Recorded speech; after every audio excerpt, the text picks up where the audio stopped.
Bienvenue dans ce dernier épisode de la saison 1 de Disruption Protestante. Je suis Antoine Gouritin. Si vous n'avez pas encore écouté les épisodes précédents, vous pouvez le faire sur disruption-protestante.fr et je vous le conseille vraiment.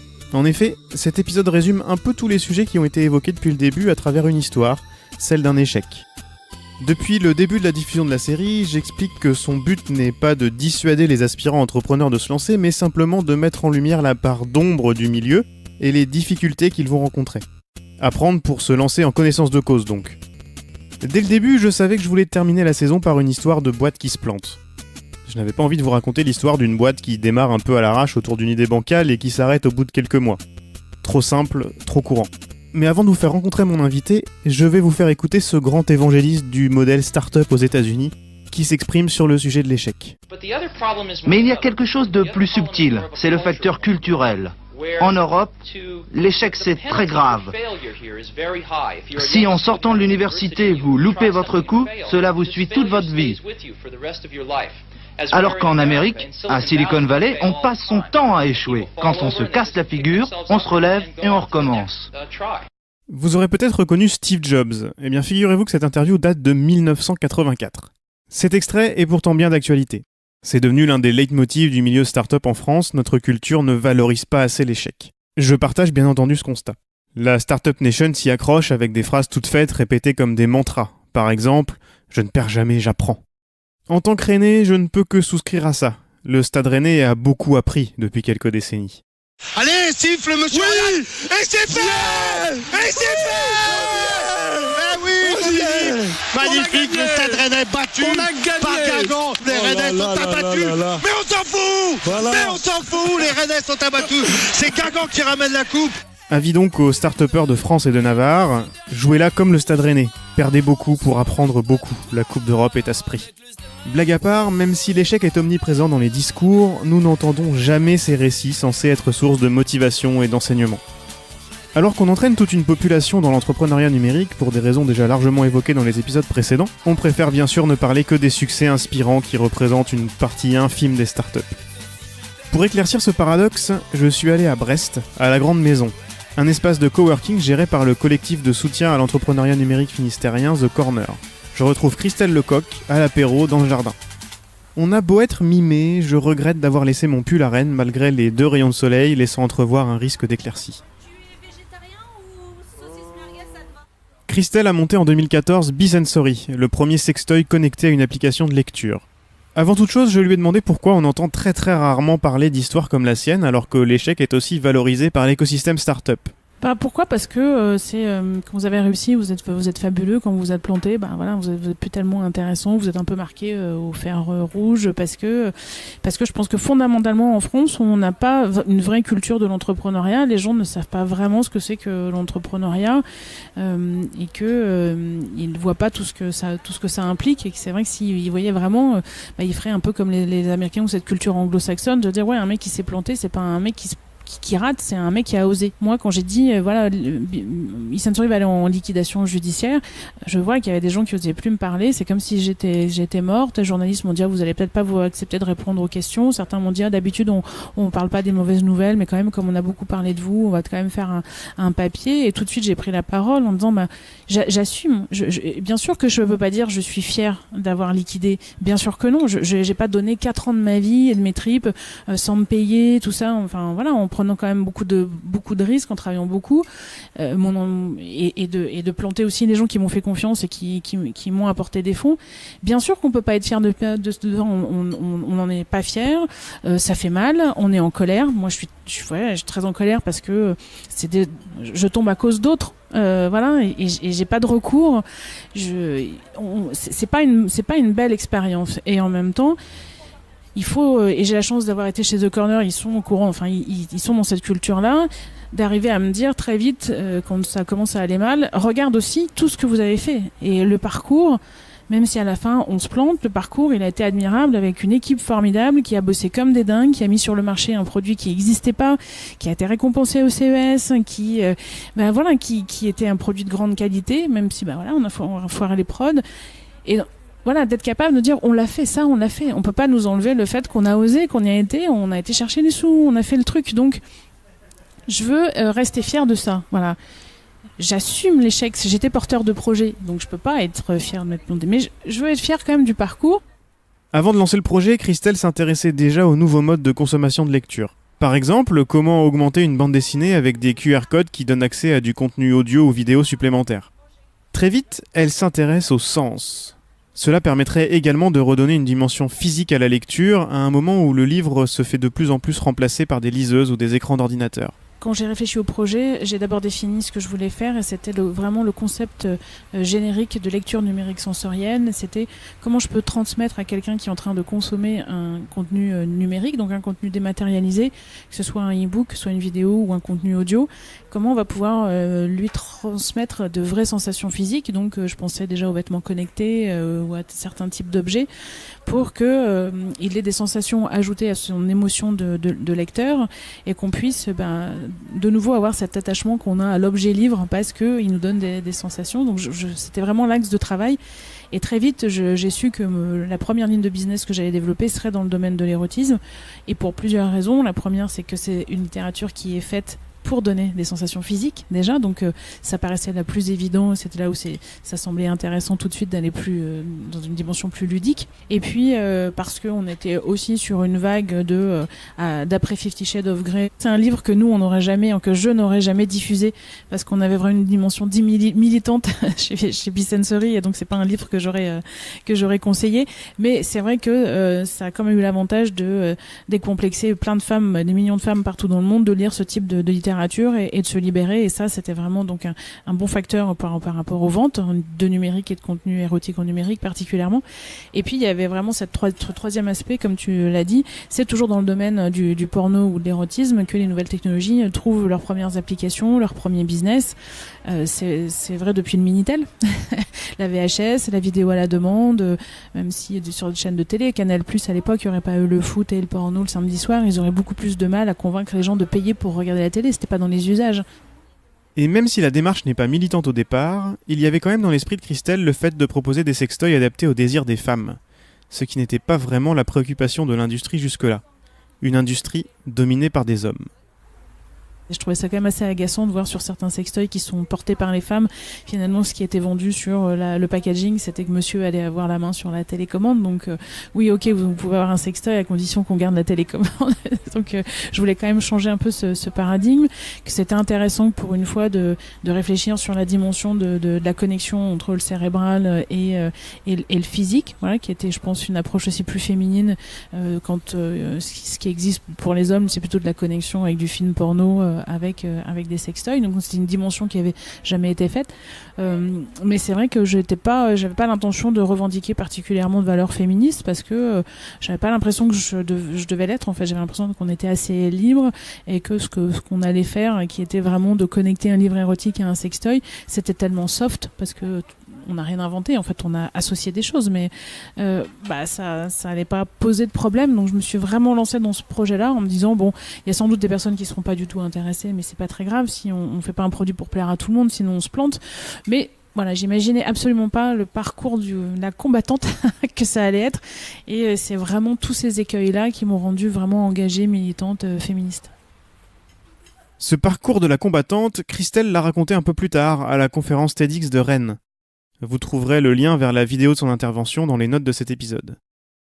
Dans cet extrait, elle raconte au public rennais sa participation au concours du West Web Festival organisé à Carhaix pendant le Festival des Vieilles Charrues. Je monte sur scène, je fais mon pitch dans les 4 minutes, un peu stressée, mais soutenue par un public breton bienveillant, comme aujourd'hui. Et voilà, la compétition se termine, le jury monte sur scène, il commence par dire bon, alors, on n'a pas considéré Bisensory en fait dans les délibérations. Comme il n'y avait pas de femmes dans le jury, on a pensé qu'on n'était pas en mesure d'évaluer sa pertinence. Alors je vais voir le président du jury.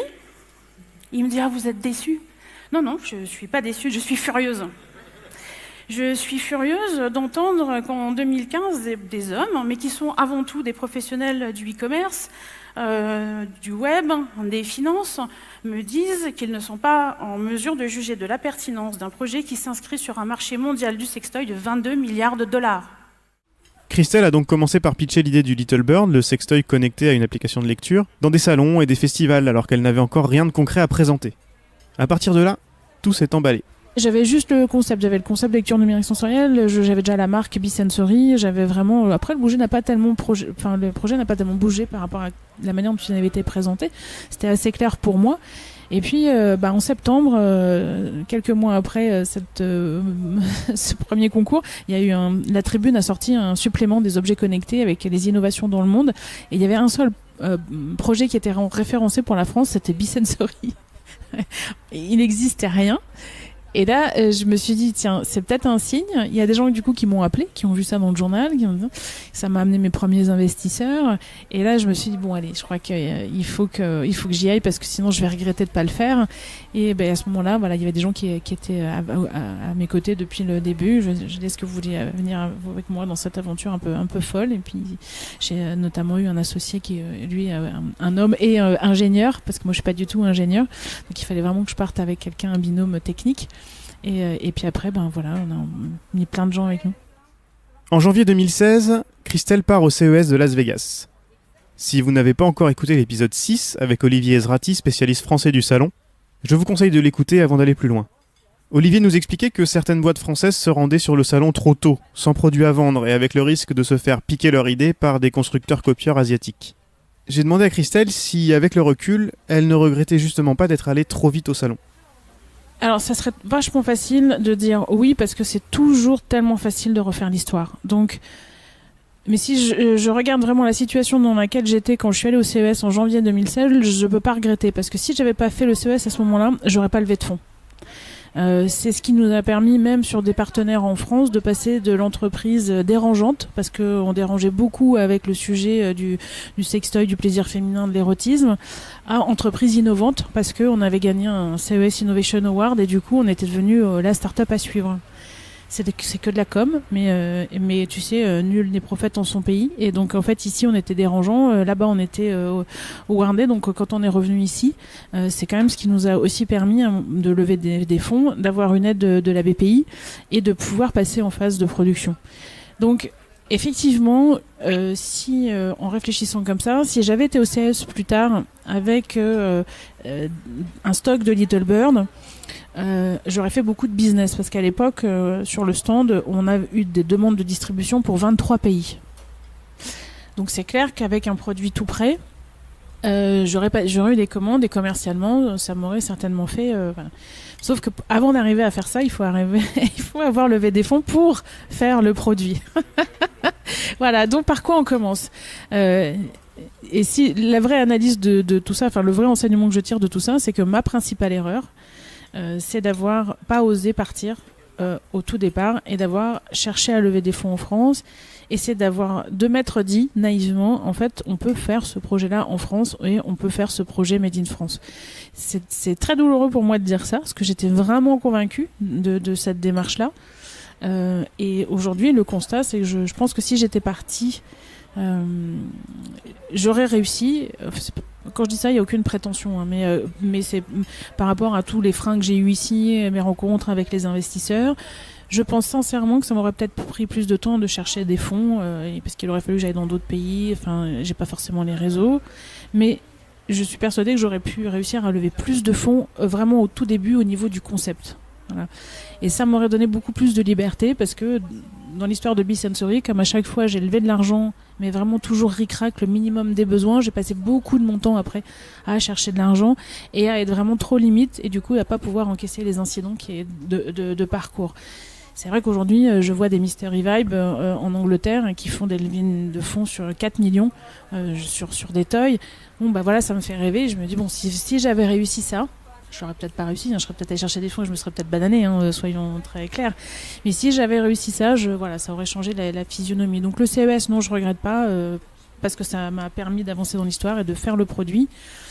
Mais voilà, on sait qu'on prend ce risque-là, on sait que de toute façon ils auraient trouvé l'image du Little Bird ailleurs, on aurait quand même de toute façon été copié et puis le Little Bird il gardait de toute façon sa spécificité par rapport au contenu et ce qui nous permettait d'aller chercher aussi un marché très différent des gens qui cherchent un sextoy à bas coût, voilà. Le Little Bird a été très vite copié par des constructeurs asiatiques, mais ces copies étaient de simples sextoys. Ils n'étaient pas reliés à une expérience de lecture. Cet aspect éditorial est très important pour Christelle. Mais c'est vrai que la démarche d'avoir des auteurs qui écrivent spécifiquement pour Be-Sensory en connaissant comment fonctionne le Little Bird et donc du coup en s'adaptant aussi finalement à cette contrainte, mais qui peut être une contrainte positive en termes d'écriture, donner des récits qui étaient particulièrement adaptés à l'utilisation en synchronisation avec le Little Bird. Et moi c'était vraiment des sujets qui m'intéressaient parce que ça faisait partie de la dimension innovante du projet que de se dire que on pouvait aussi bouger sans doute grâce à la connexion avec des objets, les modes de narration et d'interaction avec la lectrice, les lecteurs. Be-Sensory était donc également une librairie de textes érotiques. Et pour lancer la machine, la librairie en ligne a ouvert avant la production du Little Bird en partenariat avec des maisons d'édition connues comme la Musardine. Le passage délicat, vous l'avez peut-être déjà compris, c'est l'industrialisation du sextoy. Pourtant, l'associé de Christelle a été présent à chaque étape.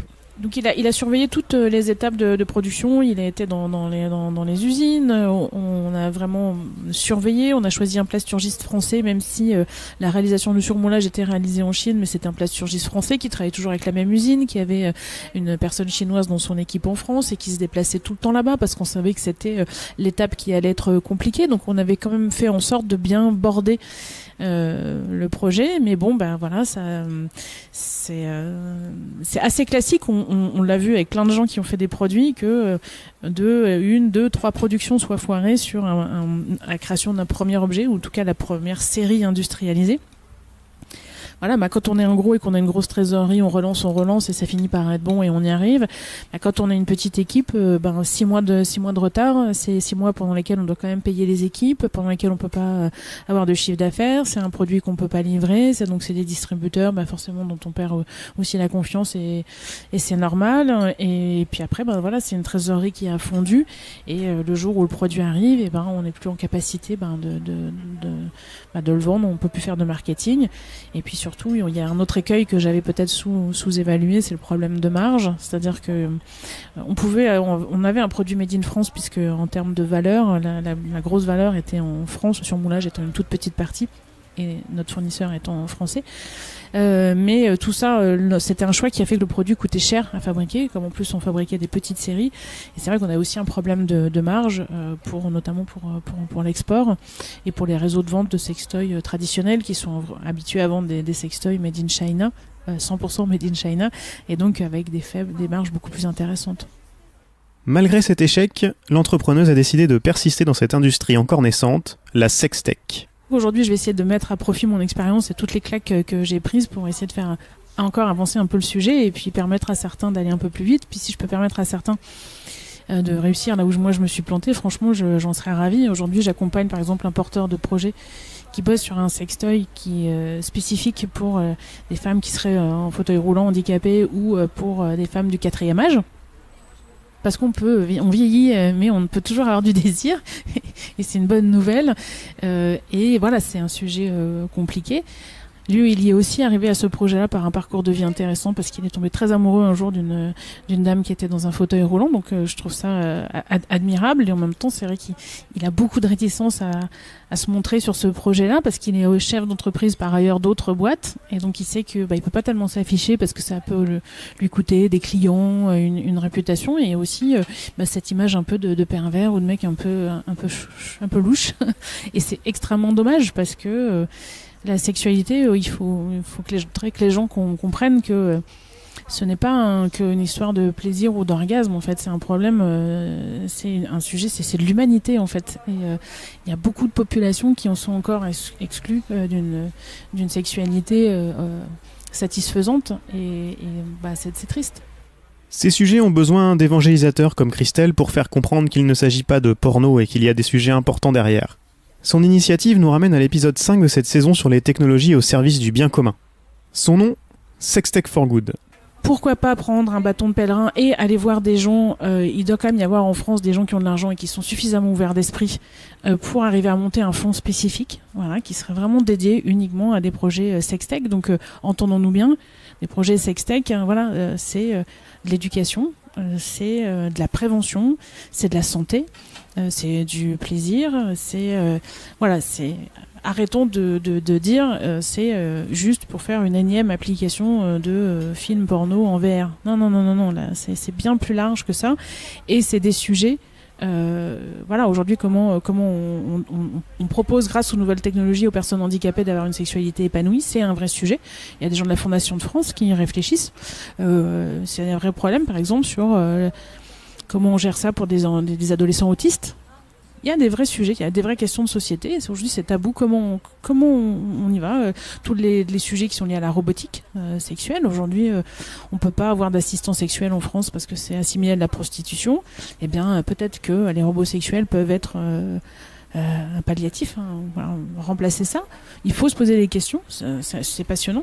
Donc il y a plein de choses à faire. Donc l'idée c'est de trouver les moyens de financer des projets comme ça vraiment innovants, de les accélérer avec un programme qui serait opéré par The Corner, parce que moi je suis chez The Corner à Brest, donc ils savent très bien accompagner des startups. Une partie qui serait vraiment liée à l'événementiel, des événements, des conférences et du lobbying. Quand j'ai commencé à parler de cet épisode avec des auditeurs de la série proche du milieu tech breton, j'ai eu droit à une remarque à laquelle je ne m'attendais pas du tout. Une auditrice m'a dit que même si elle ne se réjouissait évidemment pas de l'échec, la nouvelle de la fin de Bicensory lui avait plutôt plu. La raison ? Christelle a participé à tellement de conférences et de festivals au démarrage de Bicensory, et a eu tellement d'échos dans la presse que cela a eu tendance à agacer dans le milieu. Et même des gens qui partagent les mêmes idées et les mêmes valeurs que Christelle. Droit de réponse éclairant. C'est vrai que j'ai été très exposée, mais pas... Alors c'était effectivement, il faut se rendre compte que... un projet comme Bicensory, on n'a pas le droit de faire de publicité sur les réseaux sociaux. On ne peut pas avoir de publicité sur Facebook, ni sur Twitter, ni sur Instagram. On peut rarement travailler avec des boîtes qui font du emailing, font des choses comme ça, ou on s'en très vite sur des bases de données qui sont vraiment des bases de données de consommateurs de porno. Enfin voilà. Donc il y a un vrai problème de comment, quand on bosse dans la sextech, comment on arrive à communiquer et faire de la publicité pour le produit. Donc c'est vrai qu'on cherche d'autres moyens de le faire, et donc on essaye de prendre la parole parce que on a quand on a sur un projet où on a investi 400 000 euros et plusieurs années de sa vie, on a envie que ça marche, il faut qu'on en vende quoi. Donc il faut y aller. Alors souvent j'ai aussi été invitée, soyons honnêtes, parce que j'étais la fille de service, c'est-à-dire qu'il y a énormément de conférences où il y a des plateaux qu'avec des hommes, et donc ils sont très contents Il en faut bien une pour Il en faut semblant. bien une. Voilà, donc il en faut bien une pour dire que quand même il y avait une représentativité. Et j'ai accepté, j'ai joué le jeu parce que je préférais transformer ça en opportunité pour ma boîte. Que très rapidement ça m'a aussi permis de prendre la parole sur cet aspect militant, parce que tout le monde dit ouais non mais t'exagères. Non, j'exagère pas. Aujourd'hui, même pour vendre du livre érotique, c'est compliqué de trouver un module de paiement. D'ailleurs, on a pris un module de paiement qui était d'une branche de PayPal, parce qu'on n'a pas pu trouver une banque traditionnelle qui accepte d'avoir son module de paiement sur le site. On a des agences de marketing qui finalement nous ont planté parce qu'on dit bah non, vous n'êtes pas digne de figurer parmi nos clients. On a été invité des fois sur des salons ou sur des tournages, et au dernier moment on nous a dit bah non, finalement on peut pas parler de vous parce que c'est tabou. Tout est extrêmement compliqué. Monter une startup c'est déjà compliqué, mais avec cette dimension érotique, tout est encore plus compliqué. Donc je regrette pas d'avoir pris la parole. Oui, on m'a beaucoup vu. En même temps, il y avait très peu de projets à l'époque de start-up sur un territoire comme le Finistère ou la Bretagne qui avait une dimension internationale. Des projets primés au CES en Bretagne, il y en avait aussi eu très peu. Donc il y a certains moments, certains étaient aussi très contents de nous trouver pour faire la promo de tout ça et montrer que oui, on est dans un territoire même loin de tout, ou plus proche des États-Unis, et de voir des projets à dimension internationale et qu'on peut les développer ici. Donc je regrette pas ça. On était aussi c'est aussi le rôle des entreprises comme ça. Bicensory, elle était start-up pionnière dans le domaine des sextech. Voilà. Et ça veut dire que pour pouvoir avancer, on est obligé d'évangéliser, on est obligé d'expliquer que la sextech, ce n'est pas que la porntech, que la sextech, c'est de parler de technologie et de sexualité dans toutes ses dimensions. Le plaisir, oui, mais aussi le handicap, l'éducation, plein de sujets intéressants, la santé. pour que en fait le sujet devienne un vrai sujet abordable et qu'on arrête de vous prendre pour une illuminée ou pour une nymphomane, quoi. C'est donc à cette évangélisation que se consacre désormais Christelle, à qui je laisse le mot de la fin. Je suis désolée pour la personne que tu as rencontrée parce que je pense qu'elle va encore me voir. Je suis désolée, mais bon, j'ai décidé de pas m'arrêter, de pas me cacher dans un trou de souris, mais au contraire de continuer à militer. C'est sur cette note positive que s'achève cette première saison de Disruption Protestante. Merci à tous de m'avoir suivi dans cette immersion au sein de la Startup Nation. J'espère que ces 8 épisodes vous auront permis de comprendre un peu plus ce qui se joue autour de l'économie numérique derrière le vernis des écosystèmes, des ministères, des levées de fonds et de la transformation digitale. En regardant les statistiques d'écoute, j'ai bien l'impression que certains d'entre vous utilisent la série en cours ou en formation, peut-être même lors d'événements French Tech, soyons fous. Continuez à propager la bonne parole et s'il vous plaît, contactez-moi à contact@disruption-protestante.fr pour me raconter ces histoires. Il y aura sans aucun doute une saison 2. J'ai déjà une bonne liste de sujets à traiter, mais n'hésitez pas à me contacter pour me faire vos suggestions.